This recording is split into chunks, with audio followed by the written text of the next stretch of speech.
Hello, good evening, welcome. Tonight's learning of Likutey Moharan of Torah 29, Chavtes. We are holding by Seif Gimel. The mahalach of this Torah was that not every dibur, not every speech is called a dibur. A dibur that is not heard, is not accepted, is not considered a dibur. And the reason why a dibur would not be accepted is there's no goodness in it. Everybody wants goodness, but if the dibur is bereft of goodness, I mean,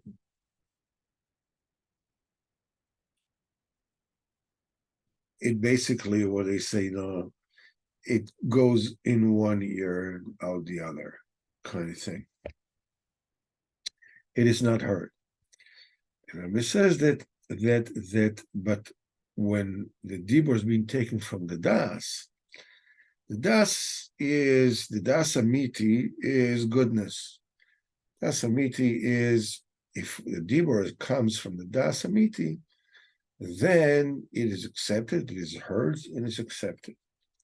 That's what Rabbeinu said in Simon Aleph. Simon Beis, Rabbeinu said that the way to weaponize, to infuse the das with goodness is through the shevach of the tzaddikim, by praising the tzaddikim. And Rabbeinu gave proof to that.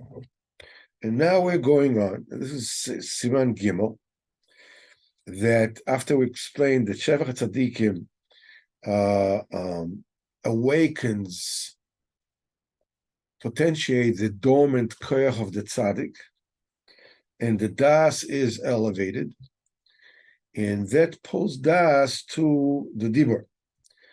Then the dibur has goodness in it, and then it is heard and it's accepted.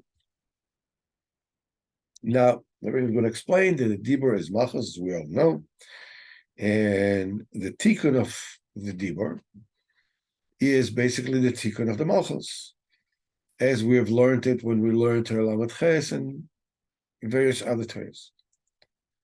And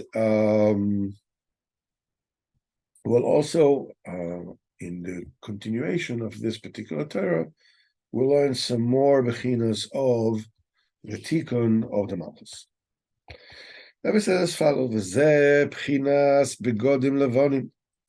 This is the concept of white clothes. Hainu tikkun adibur. White cloth is tikkun adibur. Shu bchinos malchus peh. We know that the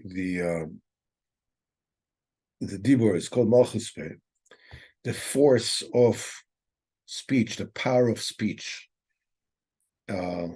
comes from the sphere of the malchus. Ubchinas begodim levonim is a bechinas of begodim levonim. Since the dibur is sphere samachos, that's why the tikkun and of the dibur is through the praise of tzaddikim, through which a person's mental capacity, the consciousness is elevated, is expanded, and he introduces the element of whiteness into his malchus, as we will explain Yetz Hashem later on when we learn this Torah. Then the dibur, which is malchus, it has goodness in it. That whiteness is the goodness. And then it is heard, and then it is accepted. And every Jew has, his root is in, he has a shirish, has a root in the supernal malchus. And that's why with that, he causes the influx of whiteness, of lavnunis, from the supernal consciousness, the minds, which is the spheres Chochmah and Bina, to the spheres Malchus, to the supernal Malchus. And this is how the spheres Malchus is being rectified. And the Rebbe is going to explain that this Bchina is also being accomplished with the person garments, which are also Bchina of Malchus. But let us touch just a little bit on this union of whiteness. What does whiteness means? The Malchus, the Chochmah and Bina are called, it's called Lovin Elyon. It's called the supernal whiteness. Now, we know that whiteness, the color white, encompasses in it all the colors. And when the white color is refracted, then you can see the separate colors, because I don't know how you call this in English, that triangular log of glass, that when a white light hits it, every spectrum of light is refracted in a different angle. Prism, right? So every angle, every spectrum of light is refracted in different angle. So all the different colors that are intrinsic in the prism, in the prism of the white light, they come out as the different colors. The same thing, the Chochmah Elyona, the Chochmah is from the letters Koyach Ma. The Ma, meaning the what, the essence, is still Bekoyach, it still exists in a level of potential. But this is where the perfection is.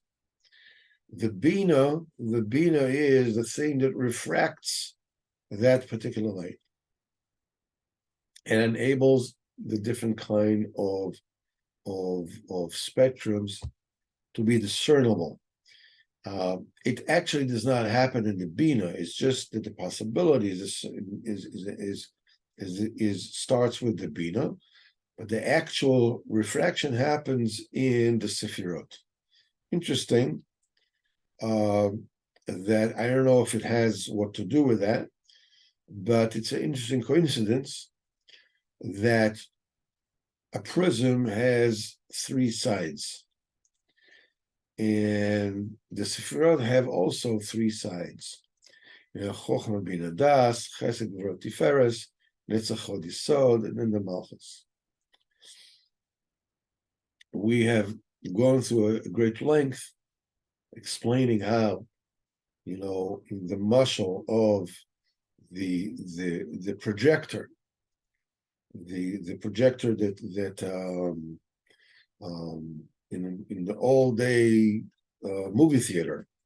So inside the projection machine, there's a bulb, and in the bulb there is a filament.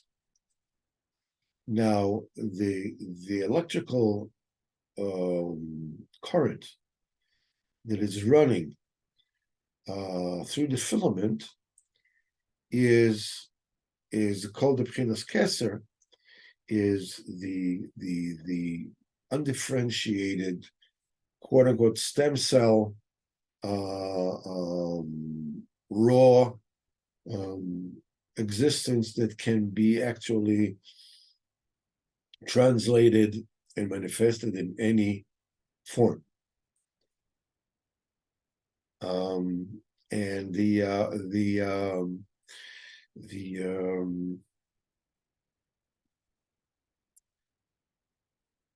once it gets to the chokhmah, it becomes white. This is the light that when the current runs through the filament, it produces a white light, but that white light is not sustainable unless there is, a glass enclosure around it that takes that light and allows that light to come out in Mesulah Dika'ofen, and that fraction is the Bina, and the light that comes out is the Das. Then it goes into, the film, which has the different colors in it, is into Sefirot, and then it goes through the lens of the projector, which is the Sphere Yesod, and it projects it on a screen, and the screen is the Malchus. So what we have here is that the light, the way it is in the beginning, in the Chochmah and Bina, in order to be able to manifest all the different colors, must be a color that has all the colors. Because as it passes through the Sefirot, or in a mashal, when it passes through the solid,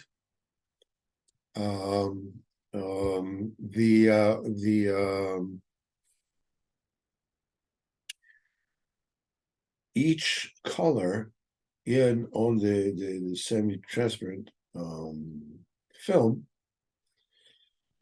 what it does not color the white light. What it does is it blocks all the other colors, from coming through. It's like wearing a red glasses. Everything looks red. Doesn't mean that everything is red. It doesn't paint reality red. It just blocks all the other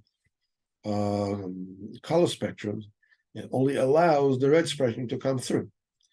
And that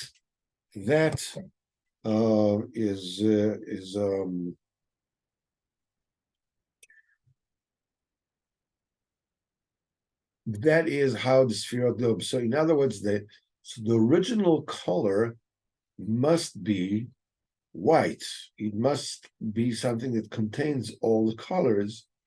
So the tzimtzumim, the constriction of every single sphere of all the different kind of combinations, you understand? It's not just. So yeah, the primary colors are blue and red and yellow. Okay, so these are the three primary colors. You can produce all the colors in the palette, from these of course, except for white, because white contains them all together. It can produce different blacks, different kind of greens, it can do, different kind of violets, all the different colors are produced from these three basic colors. So, but everything starts from the total white. So the beginning must contain all the colors. The Malchus, on the other hand, which is the screen in the mashal that we gave, must also be white. Now it needs to contain all the colors, but not of its own.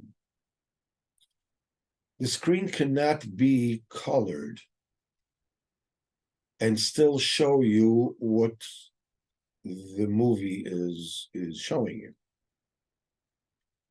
It needs to be able to contain, to refract, to reflect all the colors that are projected on it, the ability, the fact that the malchus is white and contains all the colors, it's not an active containing like it is in the Chochmah Bina, but it is a passive containing. In other words, it allows the different colors to show and to manifest themselves on it. The malchus is completely neutral, but it cannot be completely neutral with having nothing, nothing there. That nothing of the malchus, has to be something that can be potentiated to reflect all the colors. It has to be white. And this is a very complex and sophisticated concept. Of, on one hand, a nothingness, but it's not a barren nothingness. Malchus has nothing of its own, but it has everything that it takes in order to reflect, to accept, and to give expression to that which is giving to it. And for this, it needs to contain in potential all the different colors, but in reverse. I don't know if I'm making myself clear. It's a very profound and sophisticated point. So Rabbeinu says, it is very necessary to guard one's garments. That a person should not humiliate, deride the garments, but to guard them properly, that no stain will come on them. And anyone, whoever it is greater than anyone who's greater, he needs to make sure to guard the garments more. Somebody who is greater, because Mishamayim, they're being more makpid with him.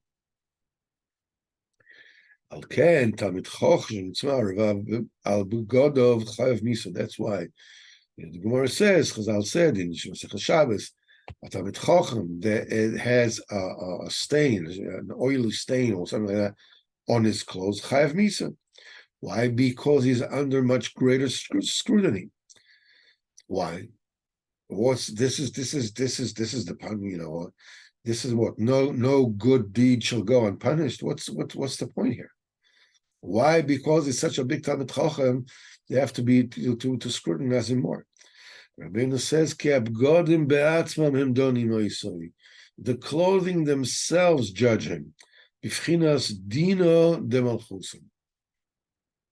judgment of the Malchus. Because Sfiras Malchus is Midas Adin, and this is where the dinim and the punishment of a person comes from.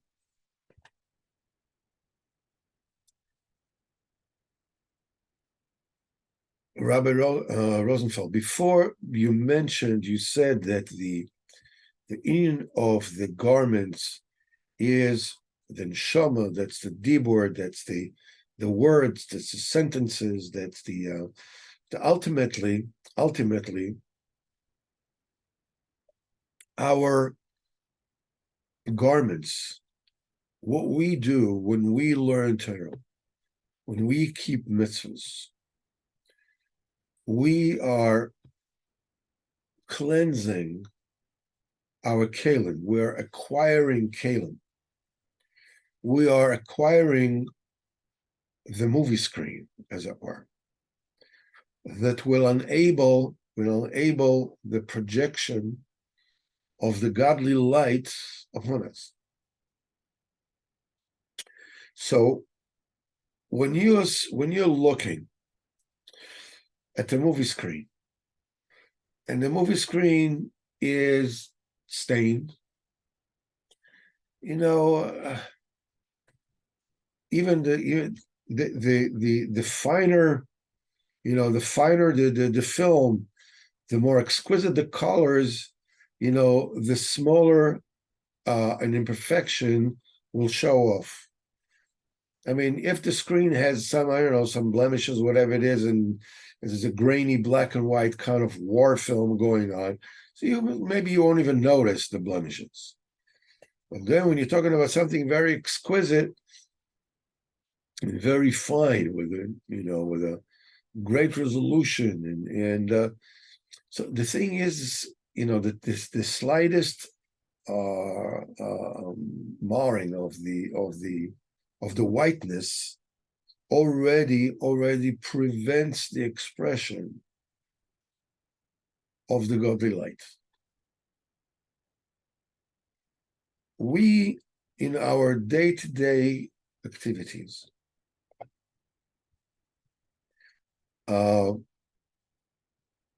both clean and soil our garments, our capacity to receive the light of Kodesh Baruch Hu. Remember, Kodesh Baruch Hu's light shines on us. We reflect that light. The more faithfully we reflect the light, the cleaner, the whiter our vessel is, our garment is, the more accurately we can reflect the nuances of the supernal divine light that shines on us all the time. So if the garment is totally black, there's nothing that can be projected on it. And if it's, gray, light gray, whatever it is, so certain things can be shown, certain things cannot be reflected.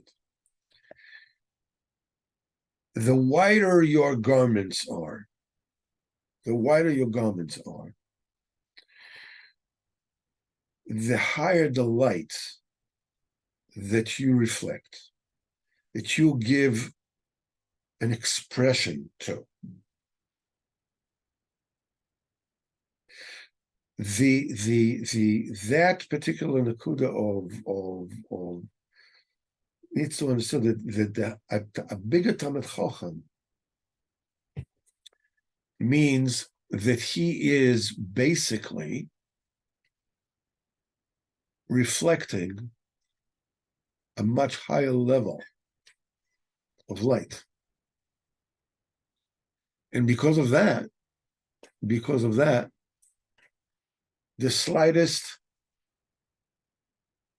marring of the surface of the garment, causes a much greater distortion. Somebody who is black, okay, I mean that the garment is black, what can you do? That's it doesn't reflect much, and the damage is not that great. But when somebody's garments are white, talking about here conceptually, his kalim, his neshama is white. He's a Talmid Chacham. And the light that shows through him is much more sublime, and therefore, the problem that happens when that light, when that keli, that screen, that garment is soil, it causes a distortion of the overall message. Now, the thing is that you will never know, and that's where the problem is. You will never know where those blemishes are. When you look at the movie screen and there are blotches on it, it's pretty easy to see. But when you're talking about a person, a Talmid Chacham, as we learned before, when a Talmid Chacham is what Rabbeinu calls a Jewish demon, what the Zohar calls a Jewish demon. Rabbeinu says that the projection of such a Talmid Chacham causes heresy by those who hear what he says.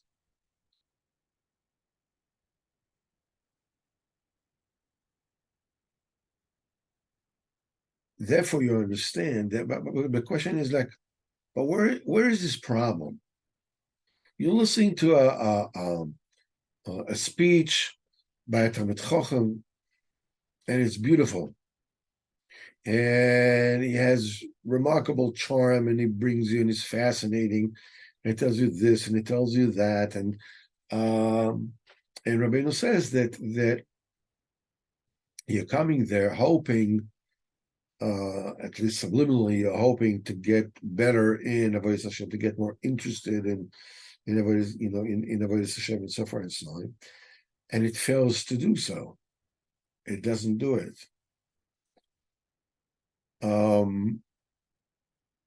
Try to point out where's the problem.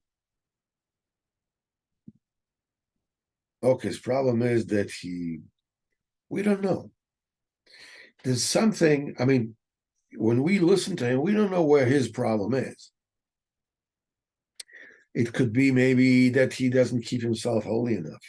It can be that he is cholik on tzaddikim, and which is one of the same lemaisa. It could be all kind of lack of emunah. It could be all kinds of different things, which from the outside you won't be able to tell. It says, here, this is what the problem is. You won't be able to do that. However, the result is that the Torah that he reflects is barren. There's no goodness in it, even though it is very pleasurable and it's fascinating and it's Torah. In fact, he will, as we learned before, that he will actually be cholik in the Torah base. He will dispute the true tzaddikim, so that Torah that is contained in his shurim can be rescued and elevated, because he has brought it down. But the point is that when we are indiscriminate in how we behave, or rather, let's put it more accurately, the less discriminating we are in our behavior with ourselves, with our friends, with our eyes, with our mouth, with our ears, and with every single bechina of who we are and what we are, the more stains there are on our garment. The more stains there are in our garments, or the darker the stains that are on our garments, the more we distort, the light that is given to us. It's like you're taking a land which is toxic, and if you put a seed into it, it'll just kill it. But in Ruchnius, if you put a seed of truth into a toxic surface, a person whose garments are soiled, it will give rise to something which is twisted, potentially wicked, potentially something that breeds heresy. And the more sophisticated this Talmid Chacham is, the more, because it means that he's on level, he's an ambassador to the king. He's no longer, just somebody, who's the head of the Vadabait and collecting money from it, and whatever it is, and paying the bill for the elevator bill. I'm talking about somebody who's, ambassador, whatever. By him, the fact that his own personal inclination should not taint the message that is given to him is much more critical. That's what Rabbeinu says, that the greater the person is, the more he's medactic with. This is Dina de Malchusim. The Begodim themselves judge him. And then this is what he says. We're going to continue this in Mirz Hashem next week. And the Rabbeinu says that the Begodim themselves are Pchinas HaMalchus. Rabbi Yochanan called the Begodim those that honor me. That's a Malchus, Melech HaKoved, as we will say B'ezrat Hashem next week. I must apologize to you that the shiurim are shorter than they were before, and because I have to go to Kollel, and so B'ezrat Hashem, I'll see you tomorrow night in the Breslov Shul. So Kol Tov, and have Shavua Tov, Chodesh Tov, Shana Tova, and good life, B'ezrat Hashem.